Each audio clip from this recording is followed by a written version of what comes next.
Welcome to the InnovaBuzz podcast, where we share all kinds of tips, advice, and interview guests on all things innovation and leadership in modern marketing. Each episode is a conversation with inspiring people who make wonderful contributions to our knowledge in these areas and spark curiosity and ideas to pursue. Join me, Jürgen Strauss from InnovaBuzz, and let's get into today's masterclass on this InnovaBuzz podcast.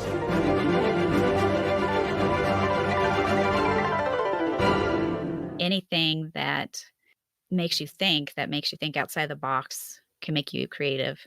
I think that the people that say they aren't creative just haven't found their creativity yet. They haven't found that joy in whatever they want, because creative doesn't mean that you can do it perfectly. Creative just means that that is your outlet. That is how you express yourself.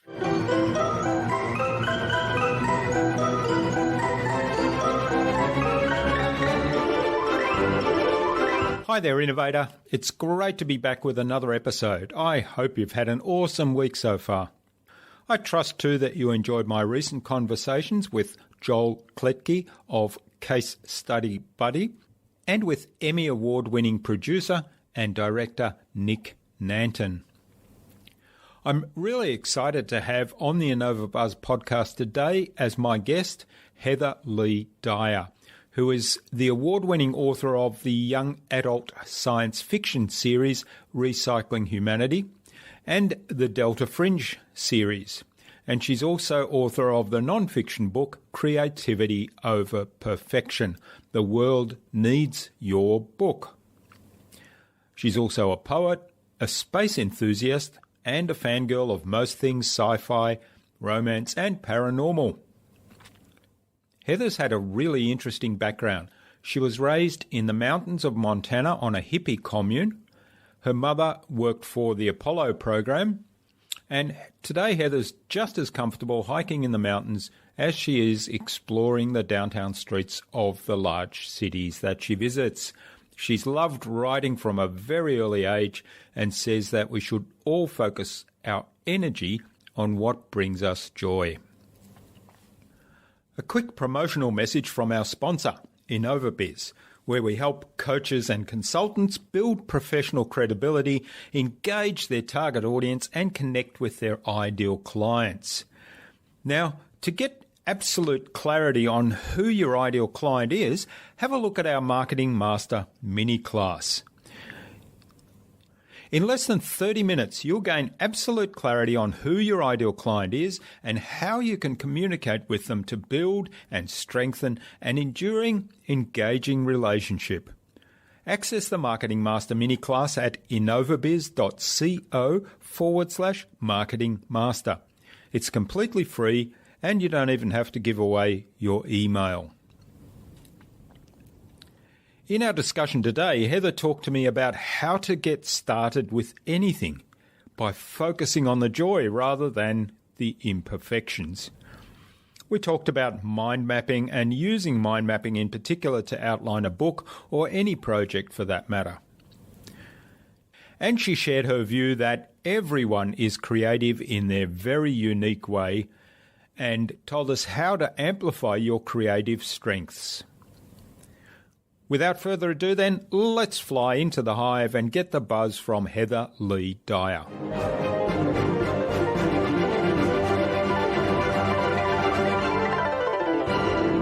Hi, I'm your host Jürgen Strauss from InnovaBuzz, and I'm really excited to welcome to the InnovaBuzz podcast today from Boise, Idaho in the USA, Heather Lee Dyer, who's the author of the Recycling Humanity series and the Delta Fringe series, both of which are fiction book series, and also Creativity Over Perfection, which is her first non-fiction book. So welcome to the podcast, Heather. It's a great privilege to have you as my guest. Thank you. I'm happy to be here. Azul Toronas, who was our guest on episode 230 of the InnovaBuzz podcast, suggested that we get you on the InnovaBuzz podcast and have a conversation with you. So a big hello to Azul. Yes, he's one of my favorite people in the world. Yeah, and we had a great conversation.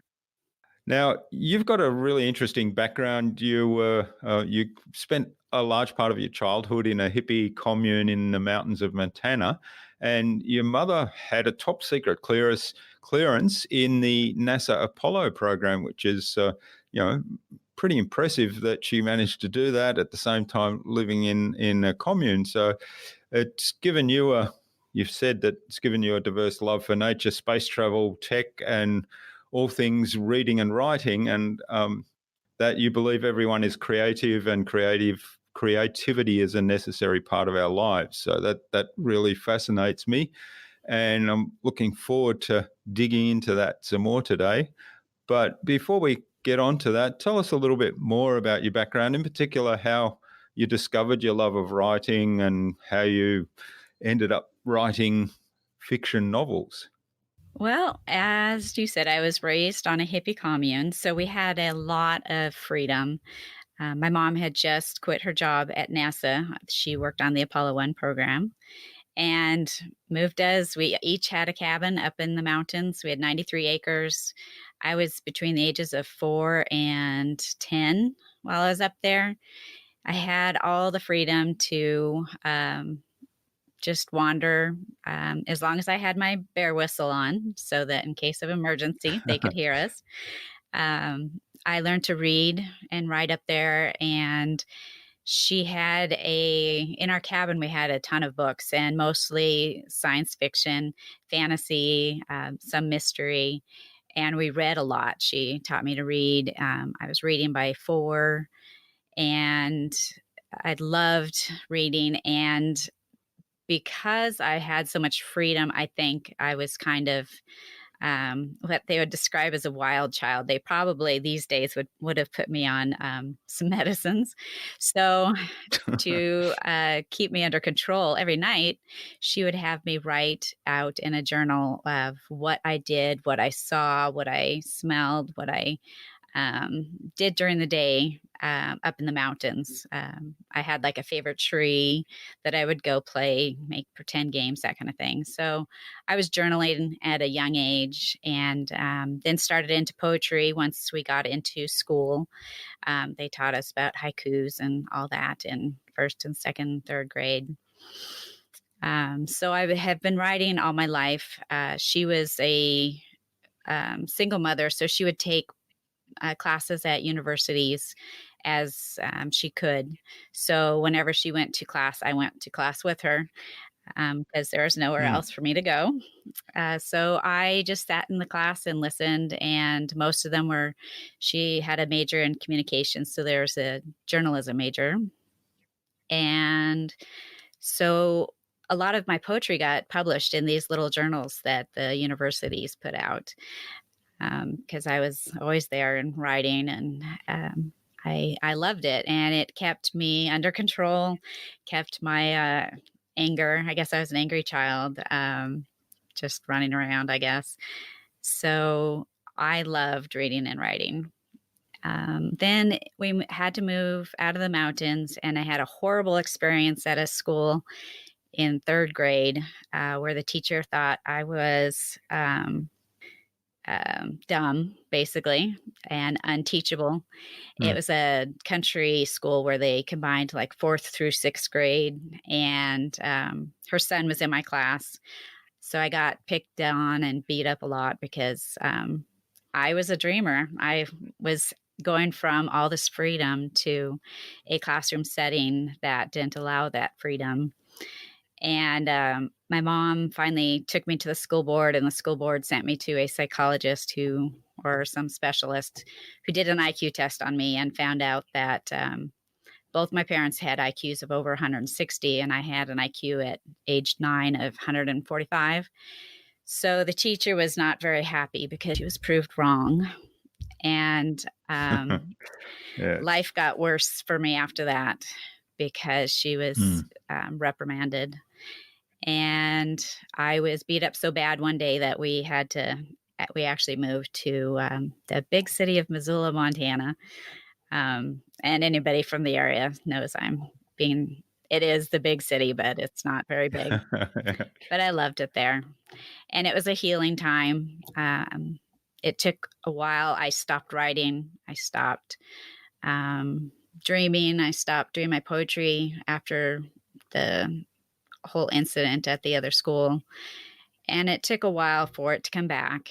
But I finally started writing again and all through high school. And no matter what I did, I was writing. I was either a secretary writing technical. I'm a legal assistant now, so I write technical and legal documents. And it wasn't till probably 8 years ago or so I discovered NaNoWriMo, which is National Novel Writing Month. And that's when I started writing full novels, going from poetry and essays and short stories to full novels. Okay. Yeah. So Yeah. I've been writing Yeah. forever. Well, that's a really fascinating childhood, and it's really sad. And I know I had some experiences like that in terms of, not myself. Well, I did, I suppose, in some ways, but with my children who were very intelligent, and they were in situations also where, particularly my son, where they were dismissive, the teachers, and when they were proven wrong, the situation became even worse. So I can certainly understand that, and it must be very traumatic for the person at the center of it. So well done for getting through that. And how did you kind of get back into the writing when I guess you probably thought this is all the writing and the dreaming and your creative nature was probably why people felt you were different, and they were picking on you because you were different. How did you kind of then reconcile all that and go back to it and say, well, actually, I want to do this because I love doing it?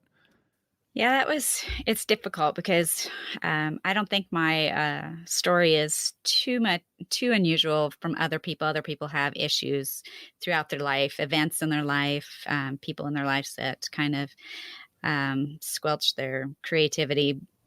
So in third grade, the healing part came from having good, um, helpful teachers when we did move, knowing that my mom was always there, that she moved us because she knew what was happening, that she would be there to protect me. Um, we had some good English teachers that would just let me creative write without editing me. And so at that time, that was enough to keep writing. And then once college hit, and then I had babies, of course, and that kind of takes up a lot of your time. But inside, I'm not complete unless I'm writing. So I always found some way to write. Like I would write stories for my kids, or I I started a public charter school, which because I was homeschooling my kids. And that was a very different kind of writing because I had to write the charter and the articles and meet with the governor. And uh, it was a huge project, but it kept me writing. It kept my mind going. Um, and so that was what got me through that. And then when we got through that, the kids were older, they're teenagers. Teenagers don't really want to be around their parents. They want to be with their friends. So then there's a different kind of a creative loss in my life because I didn't have my kids there. And, kids just kind of bring everything to life when they're around. So I started writing poetry again, and I won a national poetry contest on my disability, my lupus. It's called invisible disability, and or invisible illness, I think was the title of it. And I won first place in the national contest. And so that those little boosts kind of help keep you writing. And then I started getting sicker. My lupus, I started getting sicker with that. And one of our senators from our state wrote a letter to me congratulating me for this contest that I won. I don't know how they found out, but they took the time to write a letter, and that was just kind of an amazing emotional boost for someone who is, at that time, I was barely getting out of bed, barely journaling, um, barely making it to work. And that's when, so that helped a little bit. So all these little opportunities, all these little boosts kept helping me keep writing, keep learning, learning story structure, and learning more than just poetry. And then that's when my doctors gave me the um, diagnosis that there was nothing else they could do for me. And if I didn't get any better, all my organs would shut down in 2 years. So I had about 2 years to get things together or figure something out. So after all I'd been through, I was like, I am not going to go down without a fight. So I would sit in my bed and write, and I did the NaNoWriMo. And I wrote my first book in bed most of the time. 50,000 words in 1 month is what NaNoWriMo is. So I finished a 50,000 word book in 1 month in bed. And it was amazing to me to do that. That was a creative boost. And that taught me to celebrate those little, well, it's a big deal, but those little opportunities, those little accomplishments that happen. And after that, I was addicted, and I kept writing novels. And I said I was only going to write 2 novels, and then it became a trilogy, and then that first one ended up being 5 novels. So, and I did NaNoWriMo 6 years in a row. So I wrote 6 books. And then after that, it was just part of me, the writing, the creativity. I would get ideas from work. I worked at a juvenile corrections system, and the state juvenile corrections. So it's like the felons of kids under 21. And some of them were extremely creative. So I figured if they could do it, I could just keep going. And then I was able to write a couple of books a year and not wait for NaNoWriMo. So I just waited for those. Every time there's a low point and I think, oh my goodness, I can't just go any further, something would come up to boost my confidence and my energy levels and my creativity. And that also helped heal my lupus. I'm 8 years later, I'm still here. I'm still having issues with my lupus, but I'm able to work. I'm able to write. I've gone back to school. I'm working on a NASA project at school.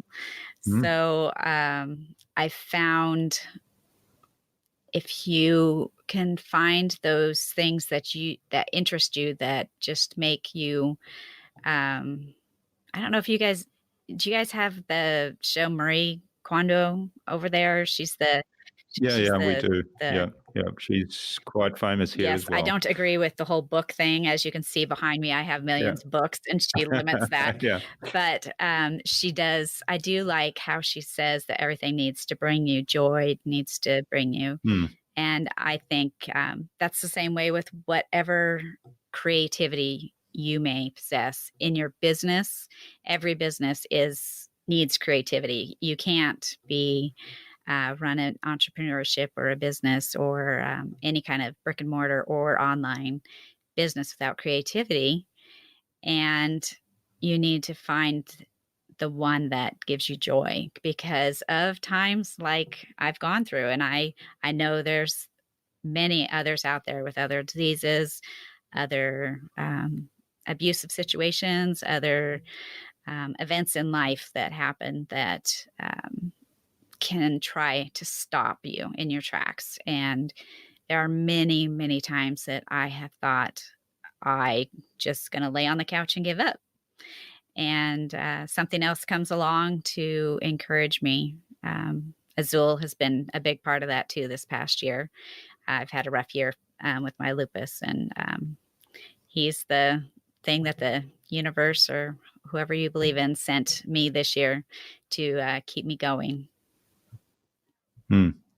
Well, that's a fascinating story, and congratulations on all the success you've had there and sort of driving yourself on in terms of, I think there's a really good message there in terms of focusing on the things that bring you joy, whatever that might be. And I understand about hanging on to the books. My wife keeps saying, you've got all these books in the bookshelf here. Why don't I clear that out? I find it hard to throw away books too. Yeah, my husband actually, it's a well-insulated room because he built on 3 full walls, bookshelves from floor to ceiling of books. And they make good insulation for future podcasting and interviews. And but he's always asking me, "Have you read all these?" I was like, "Yeah, actually, I have." I have one Yeah. bookshelf that is a to be read bookshelf, but most of them I have written or read. Sorry. Yeah, it's quite fascinating, isn't it, when you think back and see all the books in the bookshelf and you think, oh, I've read most of those. But Yeah. So how did you transition then from those fiction books into writing your first nonfiction book? Oh my goodness. And why did you switch to nonfiction? That was so difficult. Oh, you can't even imagine. I found Asul. I met Asul. Well, I listened to him on a podcast, and that's how we met. He offered a half hour of book coaching session with him, and free one. So I took him up on it, of course. I'm always looking for those opportunities.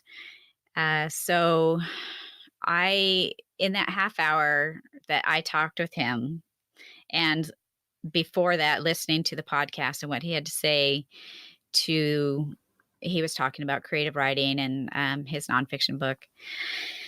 I came up with the seeds of an idea for a nonfiction book. And one of my friends, who's an editor, I have a lot of editor friends, which is a good thing to have, especially when you doubt yourself. I told her I would never write a nonfiction book because I didn't know what to say. I didn't know I had any expertise to put into a nonfiction book. I didn't have anything to say. It's so much easier for me because I started out that way, writing fiction, because you can make up characters, you can make up situations, you can put them in peril, you can kill them off, you can't do that with nonfiction. But this idea came into my head while I was talking with Asul because we both have the same, we both believe the same on creativity and how schools can kind of kill that creativity. And he became my book coach. They selected me for his free course, to have his course for free. He has a writing course that goes from idea to publishing. And the podcaster, John Broman and Asul, chose me to have that for free. So I went through that and then joined his Facebook group. And now I'm part of his mastermind, Authors Who Lead. And he helped me through that writing of that nonfiction book. And I don't think I could have done it without him because I found out that writing fiction is so much different than nonfiction. I thought, oh, this is easy. It's only going to have to be 30 to 40,000 words, right, for a nonfiction book. But those words, even though it was half of what I write for a normal book, were more difficult because nonfiction books are organized differently. Because you can organize them all sorts of ways. You can organize them with a timeline or by subject. There's just too many choices. And he had me mind map, like where you put in the middle your main idea and branch out. And I think I did probably 4 or 5 of those for that book. just because I had too many ideas and I was going in all different directions and I didn't know how to organize it. So he coached me through that, and how to kind of narrow it down to what I had. And then once I had that, he was like, nope, now you need to put more of yourself into it. It's because you don't want to write just a how-to book. I wasn't wanting to write just a how-to book because I'm not a writing expert like David Farland or, one of the big time, story writers. Mm. So mine was I added more of those stories of, growing up in the hippie commune. My first memory of being, my first memory at 2 years old of being in the Colorado State Penitentiary visiting room, visiting my father who had been incarcerated for 2 years. And so I added those kind of things to my nonfiction book with the advice of Asul to make it more interesting and more relatable. People could relate to, oh my goodness, she went through this, but still she kept writing, that kind of thing. That was my main purpose on this first book. And so you titled it Creativity Over Perfection. So what's the core message? Basically, if you're going to aim for perfection, you are never going to get there because none of us ever are perfect. And I know I'm coming from I'm not like Stephen King or, J.K. Rowling, that kind of thing, but I'm addicted to going to writers' conferences and sci-fi conferences. So I've met a lot of big name writers and editors, and all of them have doubts on their own writing, and they have doubts on if they can keep coming up with new ideas. And because of that gives those of us who are starting out, that are amateurs, that don't do it for a full-time living, hope. And they always say in every conference, you can just bet one speaker will say, you've just got to write that first dirty draft. And that to me was a relief because it means you don't have to be perfect. Even after my first book went through 14 edits, just because it was my first book. And I was, I had several editor friends, and it went through 3 or 4 editors. And now I have a clean draft. But that book, Creativity or Perfection, was my way of telling people you don't strive for perfection or you'll never get it done. You just need to get it down on paper. And like, I don't know who it's attributed to, like they say, you can't edit something that's not there. So just get it down. And I think that translates to other creativities, art, music, businesses. If entrepreneurs waited until their business was perfectly set up with the perfect website, the perfect, 1 to 5 year goal plan, they would never get off the ground because they're not gonna, it's not gonna be perfect the first time around. You're always going to be learning. You're always going to be editing. I learned so much at these different conferences that I'm always growing. And I think that's the way everybody should look at it, whether you're writing a book or building a business. Yeah, exactly. I love that. And, you mentioned some of the big names in novel writing. I would imagine that they would be the first to admit that their first novel was probably nowhere near as good as their most recent one. So the thing really is that we all learn a lot by doing things and by then interacting with other people and getting feedback on the work that we've put out there, that creative work. I think my podcasting or doing video is very similar. I know a lot of people come to me and say, oh, I could never be as good as you on the podcast. And I say, well, you should listen to some of my very first podcast episodes because, you could probably, in fact, I'm convinced you could be as good as that without even trying, and you'll get better as you go along. Right. So it's really all about doing. So there's a saying, and I don't know who who this is attributed to, but it's one that I really like. It's you don't have to be great to start, but you do have to start to be great. Right. Yeah, that's a good one. All right. So now, one of the things you mentioned before is around mind mapping. I'm a huge fan of mind mapping. I've been doing mind mapping for 30 years, I think. Well, I first heard Tony Buzan speak at an event here, which was quite amazing. And I was inspired to get into mind mapping, and I've been doing it on computers and that. So how do you do mind mapping for your fiction novels as well? I do. I actually Yeah. have kind of combined my, I'm an outliner. So I've kind of combined a bunch of different techniques that I've, gotten from different people over the years and kind of made my own. But I have it's covered with a blanket for sound now, but I have um, one of those big, huge papers on a stand that I write on, and I do a mind map first just to get my ideas, my characters, my settings, any quirky ideas I've thought of. And then I again use another page of the big, huge piece of paper. I used to use whiteboards, but my grandbabies end up erasing them. So I've had to go to paper so they can't erase them. Yeah. And then I outline on this big piece of paper. I know that sounds weird, but it's very tactile for me. And I like the colors and the writing it out by hand. My first book was completely written by hand because I would write on my lunch hour and I didn't have a computer at work. So now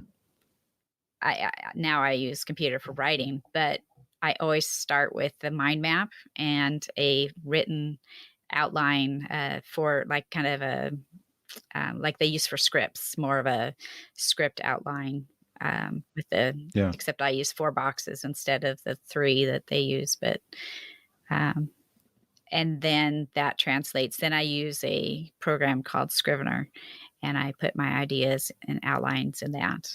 But I always start out with the handwritten mind maps. I just it's freeing. I think it's maybe goes back to the mountain days where I can just do what I want and you can visually see what you're thinking. So do you draw on the mind map, or do you use words, or a combination? I do, not like the action, because I can't draw anything other than stick figures. But I do draw the main ideas and names, come up with names for my starships, that kind of thing. I have a whole, kind of Bible of what my starships are named and all my different series and what they look like. And so I'll put those on the mind map. But actual drawing, like scenes like you would for a screenwriting, I don't do pictures just because that's not my talent. Yes, I can relate to that very well. I mean, my stick people are pretty awful as well. So I think, I struggle with stick people, let alone getting something else on board. But I think there's something to be said for activating that visual component of your creativity, of your brain, and expressing it in that way. And also, particularly in other contexts, I mean, maybe not in writing, because you've got to translate that then into words that paint a picture for the reader. But in other aspects, I find it sometimes really useful to have an image that represents a whole idea that maybe with words you'd be writing several pages. Yes, that's true. More like a vision board kind of thing. And I've also used mind mapping for my business as well. I have a life coach that does that. And so we'll go through and we'll will mind map out kind of like what I've done, what I want to do, what I think is possible, and put it all visually on mind map paper. I think even for business stuff like that, I think it's helpful. Hmm. All right, that's great. Now, we've talked quite a bit about creativity and writing, and in a business sense, there's, we're actually called upon really to write a lot, because putting information out into the internet so that our ideal clients can find us and find out more about us, learn about us. And yet a lot of the times I hear people saying, well, I don't know what to write. I'm not creative. I'm not a writer. What's your response to that? I'm intrigued to hear from a writer, and maybe I can steal some ideas in terms of getting back to those people that say that to me. Oh, yes. So I interviewed the number one major crimes detective in our valley, um, just for fun, because I have contacts like that. And it gives me Mm. ideas for books. So I interview different people in the community. And she turned around to me after explaining to me how she could walk in a crime scene and see what's missing, or she could walk in a crime scene and she could see exactly what went on without anybody explaining anything. And she explained to me how she can talk to these suspects and get answers out of them that nobody else could for days. And then she turned around to me and she's like, "Ah, I wish I was creative like you and I could write or do something creative." And I had to stop and I had to like take a deep breath for a second, because I believe everybody is creative. I believe everybody was born creative in some way or another. And so I explained to her, your sixth sense, your way of being able to visualize what others can't, and being able to verbalize and know the minds of those people, that is a creativity in itself. You might not be able to write like I can. You might not be able to draw or play the piano. Those are things that people think are traditionally creative endeavors. And it made her think. It made her think that, well, maybe, Mm. she's probably in her 50s and she still was thinking she was not creative at all. So I'm hoping that she has found something. Because we have hobbies and stuff, and anything that um, that makes you think outside the box, can make you creative. Um, I think that the people that say they aren't creative just haven't found their creativity yet. They haven't found that joy in whatever they want, because creative doesn't mean that you can do it perfectly. Creative just means that that is your outlet. That is how you express yourself. Like when I was little, my mom would make me journal so that she could figure out what I did all day, but it also helped me understand the world, and understand why, things happen. I'd write it down and she could explain it. So those people that say they're not creative, they just haven't found their creativity, and they just need to, I always say, travel, or there's many ways to find creativity. I don't know if you want to go into that right now or not, but that's one of my Mm. passions, is that it just drives me crazy when people say they're not creative, because everybody is creative in some Yeah. way or another. I mean, Mm. I can't knit or crochet or do anything more than stick figures, but I can write. So does that mean I'm not creative because I can't do those other things? That's what I ask people. We're just all Mm. different. Yeah, and I guess in my mind, there's the creativity on the one hand, and on the other hand, there's skills like the Mhm. ones you've mentioned, knitting or drawing, or even writing as a skill, or playing the piano or painting. they're all skills, and as such, we can actually learn those skills. Exactly. Right. Now, it doesn't mean that we'll be the best in the Right. world at an individual skill, but we can learn it. And I think it comes back to what you mentioned about joy, in that do we have enough joy with learning that to be motivated to learn that skill to a level that, we're competent perhaps, and it adds to our bag of tricks, our bag of skills that add to our to our creativity portfolio, or do we see it as a chore? And that, I think, that's the one side of the creativity equation. The other side is, as you've said, we've all got creativity. Yes. Even just staying alive, we have to be creative. That's true. Creative to protect ourselves. Yep. Exactly. All right. Well, tell us a little bit more, because I know you talk quite a bit about keeping that creative tank full, so to speak. So tell us a little bit more about some of those suggestions. So you mentioned travel. Yes. So I'm always asked that question because I mentor middle grade and high schoolers also. And that is probably one of the number one questions I get is, how can I be creative? How can I get ideas? How do you get ideas? And when I go to conferences, people are always asking the authors and artists, how do you get your ideas?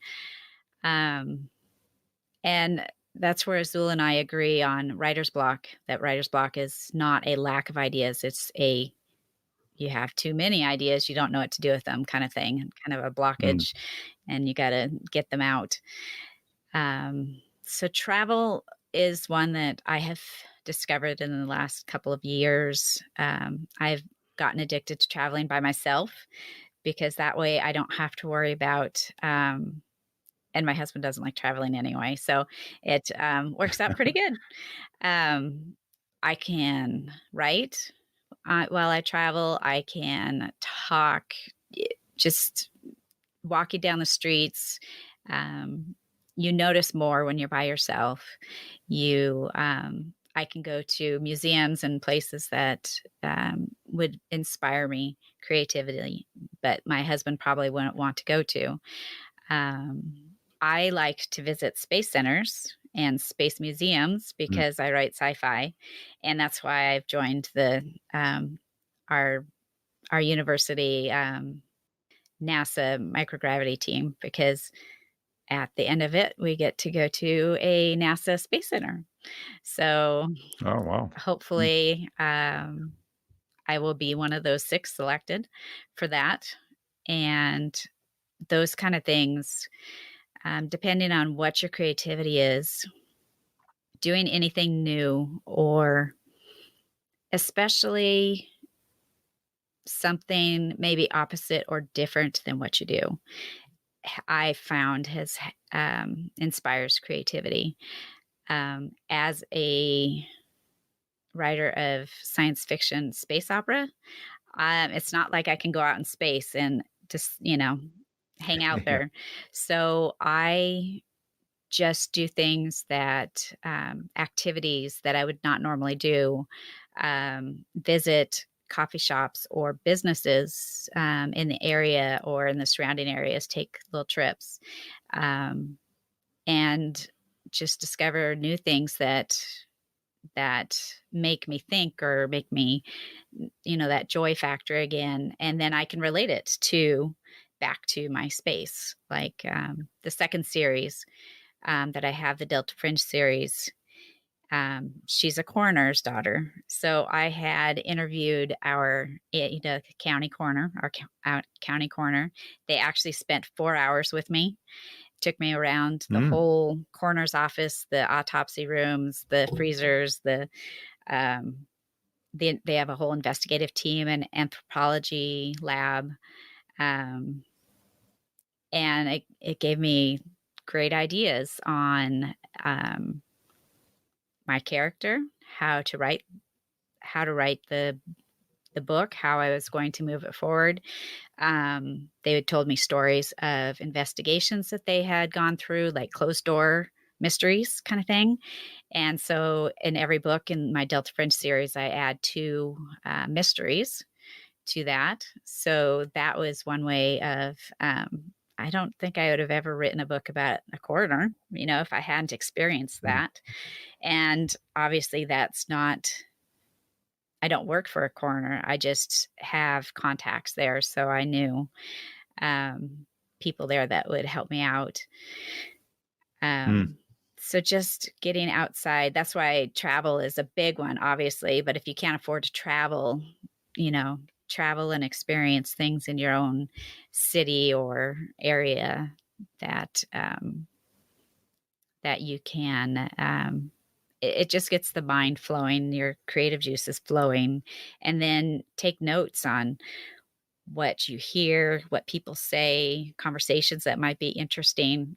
You may not know how they're going to relate to what you're going to do later on, but they might be the seed of something, a year or 6 months down the road.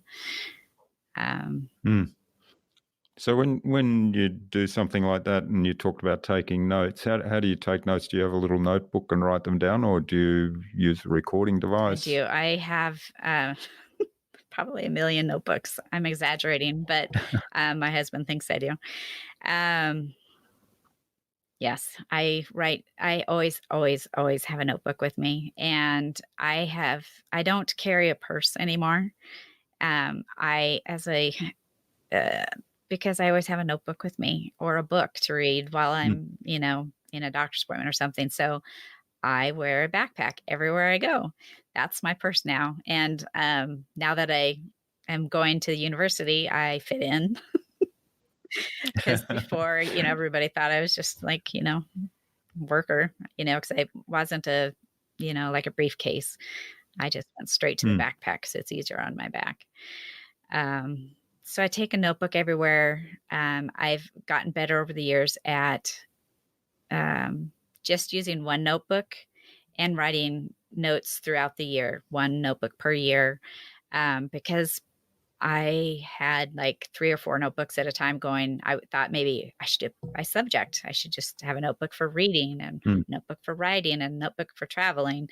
And then I had all these half-written notebooks everywhere, and it was disorganized. So now I get a nice notebook every year, and I read through it every once in a while when I need some ideas or want to remember something. I write my mastermind notes in there, and we keep each other accountable. And it just, everything goes in there. Notes to do, goals. I put my goals in there. I put what I've already accomplished in there. So for the bad days, I have one resource. I have one notebook that has something I can read through and say, oh, I did do this. I did do this despite how I feel right now. And then I have a place to write things, ideas down. And I have my goals right there in front of me so I can keep on track. Yeah, I love that. There's so much good stuff there too, because I think it's really important to have all the ideas and everything that we kind of try to keep track of in one place, because it's easy to find then. And the other thing I loved is taking the time to actually write down what you've achieved.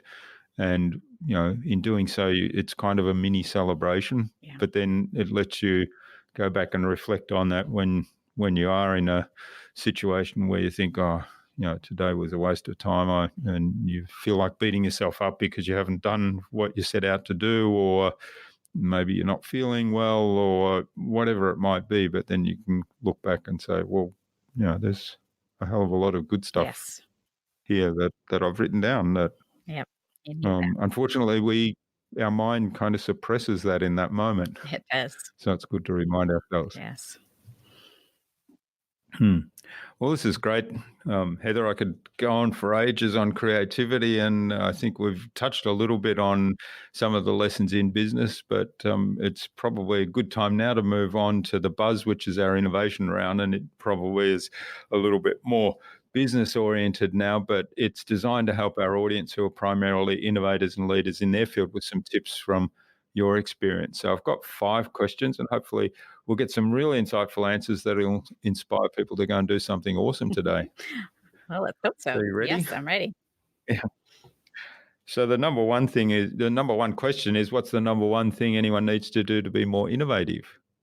So that's where I am a big proponent, as I've mentioned, of traveling and get to know, Mm, even for businesses. We have an innovative fair at the university this week, and we have had people from all over the country come to talk about innovations and borrowing innovations. You can borrow IP from NASA. You can borrow IP from universities. Um, so all those new experiences and from traveling and talking to new people, get out of your comfort zone, your what you're used to, the people that you talk to every day. I think it really helps you see more of a bigger picture and see things that you might be missing um, in your own little bubble. mm. Yeah, that's great advice, and I like the idea of borrowing IP from particularly those areas that I think we'd all recognise as very innovative Hmm. and creative, and the idea of learning from those ideas or learning from that IP and seeing how that might be applied in a different environment is always a good one. And that's I think what travel brings as well. You sort of see things in a different environment that are new, and if you can take the concept and apply it to your environment, it always brings up something innovative. Right. Yep. So, what's the best thing you've done to develop new ideas? Other than the traveling, which we've already mentioned, I Yeah. think the best thing that has happened to me for new ideas um, is having a mentor. I never really thought about it in the beginning of my business, having mentors. I had editor friends, but having Azul as a mentor, first as a book coach and now as a leadership mentor, has helped immensely because you can have someone professional, someone who's been there to bounce ideas off of, who gets to know you, and he knows what questions to ask me to get me going in the right direction without, telling me maybe that's the wrong thing to do. He'll just ask Mm, questions, and he knows the right mm, questions. And there's different kind of mentors and coaches. I also have a life coach, and that kind of helps with the whole rounded, all aspects of life. And I think mentors and coaches are probably one of the best, um, newest things other than traveling mm. that Yeah. have helped Yeah. me over the years. Yeah, well, that's great advice, and I mean, I can imagine Azul would be a really good mentor. And yeah, there's lots of people around that have done things and are quite willing to help. So it's really just a case of identifying someone who's a good fit and asking. Right. And even what you mentioned earlier about your editor friends or going and visiting. Um, what was it, a coroner's lab Mhm. that you knew somebody who could get you introduced just to see those things and get some guidance there around how do things work in here, which is something that you're interested Yeah. in. Yeah, it's amazing how many people will talk to you if you just tell them that you're a writer or a business person and you just want to see how their business works. Most of those people are very willing to talk to you and to Mm, give you ideas, and so that's helpful. yeah, great. All right. Now, do you have a favorite resource that you use most often? We've talked about mind maps and we've talked about your notebook. Hmm. Is there something else? Um, Probably I would say as a resource, probably Scrivener for my writing. It's a program Hmm. mostly for Mac, but I used it early on because NaNoWriMo gave it out free when you finish a book, and it has helped me get organized over the years, and to I'm able to like make fiction Bibles, like with all the different details in there. So I just copy over one. So I have like all 5 books in one Scrivener file. So I have everything all in one. So Mm. as a productivity resource, I think that's probably my favorite. Okay, great. All right. And what's the best way to keep a project on track? If you start writing a book, how do you keep yourself on track? Yeah, that's my word of the year. I usually figure 3 words that are kind of my words for the year to work on. And one of them this year is focus. And Mm.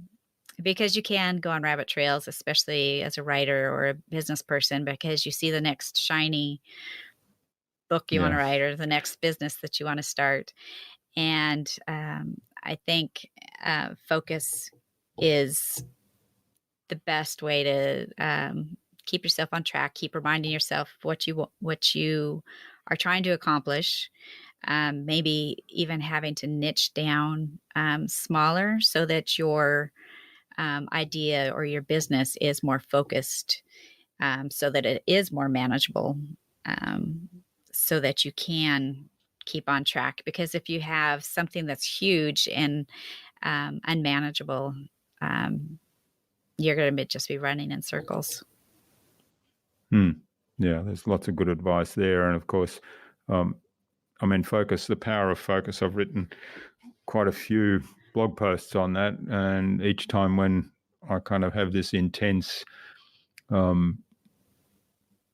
focus on focus, if you like, it it highlights to me how productive all of a sudden you do become. And of course, I'm a big proponent of niching down and being really clear on who you actually help and where you do your best work. So that's great. And with your notebooks and having the goals written down in the notebook, though, I think that's another way to keep that focus really sharp, because you can always go back, have a look at, well, what are my goals, and is this activity that I'm doing right now serving achieving those goals or not? And I find that a good way to kind of challenge the shiny object syndrome when it pops its head up. Yes, which it does often. Which As it does all the creative, time. especially. Yeah. Mm. All right. Well, what's the number one thing you think anyone can do to differentiate themselves? Well, as a person who was raised quite differently, and I've had quite a diverse background, I think that you need to trust to know yourself, know your business, and know that even though other people that might have the same kind of business, you are the unique person for that business or for that book that you're writing, or however you're trying to differentiate yourself. Um, you are a unique person. So you need to play on those strengths, not try to be someone else. We always learn from other people, but when it comes to differentiating ourselves, we need to, um, I don't, for lack of better wording, be ourselves, play Mm. on our strengths. And like I've had to accept the fact over the years that I always feel like a split person, because I love nature and I love space exploration, and you just have to. I've had to accept that and use that to make myself different in that space.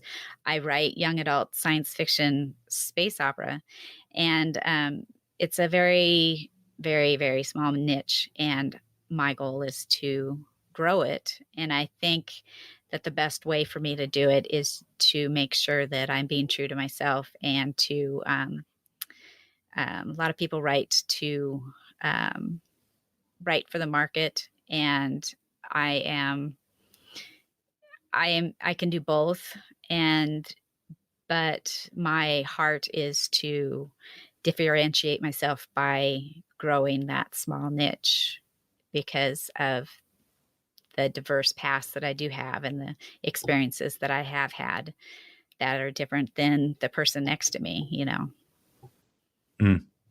Yeah, well, there's quite a bit of really great advice in there. I think there's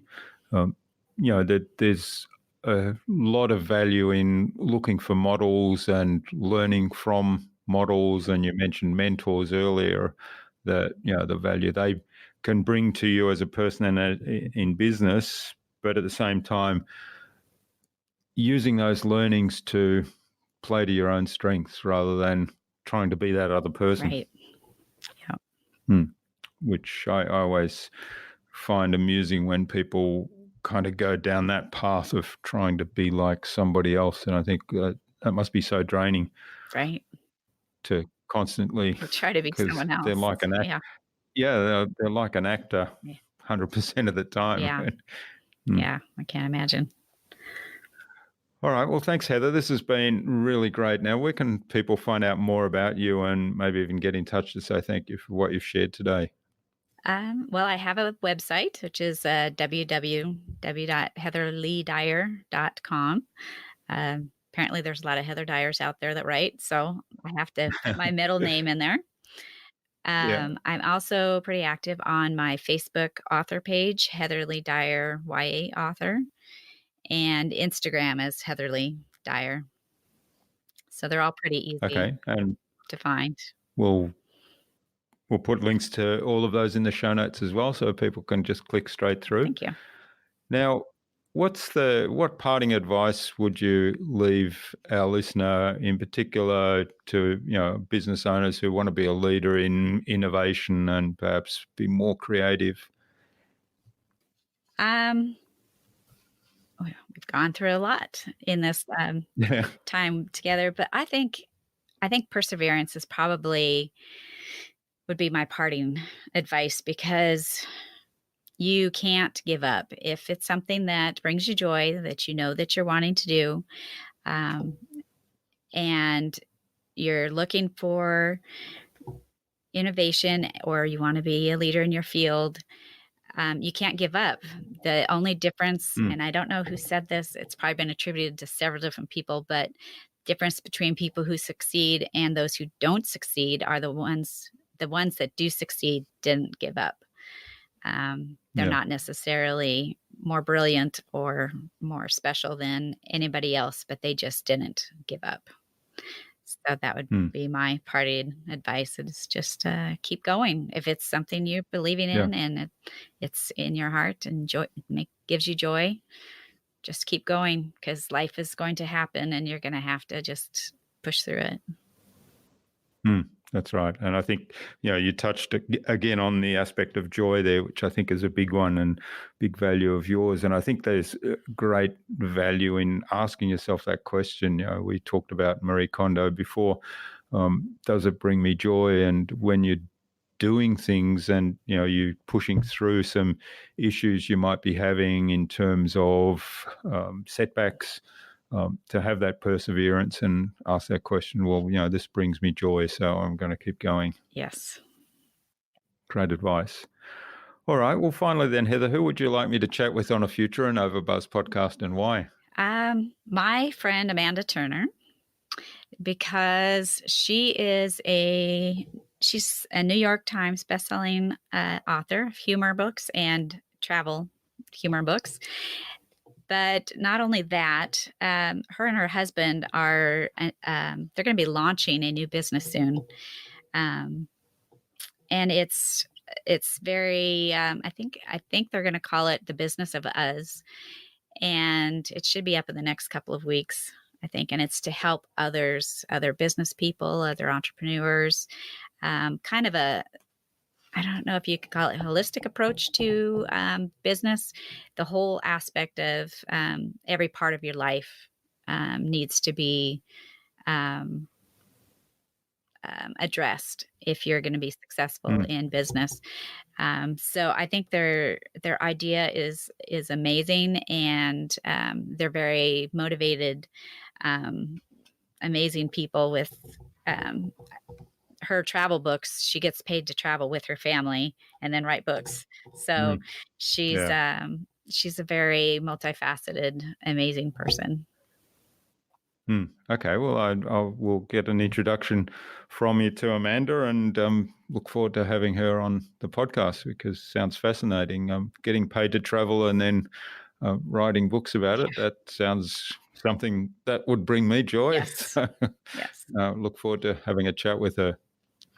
So thanks so much for sharing your time and your insights with us today so generously, Heather. I've really enjoyed this and been inspired by your journey and how you've overcome, the setbacks you've had in your childhood and your health issues and moved forward and, created such wonderful novels and then switched over to the non-fiction genre. So are there any more non-fiction books coming up or are you going back to fiction? No, I was hoping this year also, but I'm hoping to at least release one nonfiction book a year. It probably in the same series, Creativity Over Perfection. So maybe next year. This was a rough year for me this year. So yes, I'm hoping so along with my fiction books. Okay, well, we'll keep an eye out for those. So all the best for the future and let's keep in touch. Thanks. It's been fun.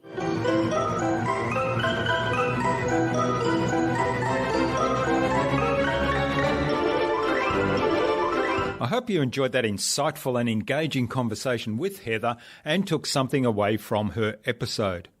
I found her story quite inspiring. She's certainly overcome quite a bit of adversity and still deals with her lupus condition every day, yet is able to find joy in her work and in helping others find joy in writing. I'd love to know what you took away from Heather's episode. Leave a comment below the blog post, which you can find at innovabiz.co/Heather Lee Dyer. That is HeatherLeeDyer, all lowercase, all one word, innovabiz.co/Heather Lee Dyer. You'll also find contact information for getting in touch with Heather there, as well as links to her website, her social media pages, her books, and the other resources we spoke about in today's conversation. Heather suggested that we have a conversation with New York Times best-selling author Amanda Turner on a future InnovaBuzz podcast. So Amanda, keep an eye on your inbox for an invitation from us to the InnovaBuzz podcast, courtesy of Heather Lee Dyer. Remember to check out our Marketing Master mini class at innovabiz.co/Marketing Master. It's completely free and accessible without even giving away your email, but most importantly, it will give you absolute clarity about your ideal client and how you can communicate with them to build and strengthen an engaging, enduring relationship. And if you'd like our help to go even deeper into marketing mastery, or help with podcast production, then send me an email to jurgen@innovabiz.co and we'll set up a quick call just to get to know one another.